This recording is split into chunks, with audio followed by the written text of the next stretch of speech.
నూతన ముఖ్యమంత్రిగా ప్రమాణ స్వీకారం చేసిన శ్రీ నారా చంద్రబాబు నాయుడు గారు, భారత ప్రధాని మనందరి ప్రియతమ నేత శ్రీ నరేంద్ర మోదీ గారిని శాలువతో సత్కరించి పుష్పగుచ్ఛాన్ని అందించి చక్కటి జ్ఞాపికను బహకరించబోతూ ఉన్నారు.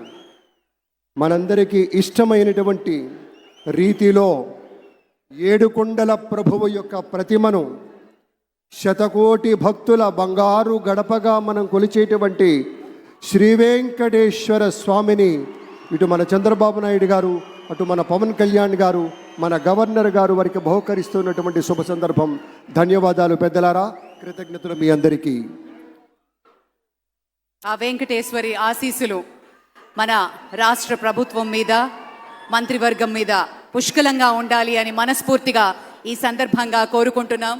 విశ్వ ప్రపంచంలో భారతదేశాన్ని, తెలుగు నేలను శిఖరాగ్రాన నిలపడం కోసం సోపాన పంక్తిని పేర్చుతున్నటువంటి కృషివలుల్ని తయారు చేస్తున్నటువంటి శ్రీ నరేంద్ర మోదీ గారు, శ్రీ నారా చంద్రబాబు నాయుడు గారు, శ్రీ పవన్ కళ్యాణ్ గారు, వారి వ్రతం ఒకటే, ధర్మం బిది, వ్రతం బిది, సద్వివేకం బిది, ఆచారం బిది అని చెప్పినట్లుగా ఆదర్శనీయమైనటువంటి పథకామిగా వారు నడుస్తున్నటువంటి శుభవేళ మళ్ళీ ఈ రాష్ట్ర ప్రజలు వారికి కృతజ్ఞతలు చెప్తూ ఉంటారు.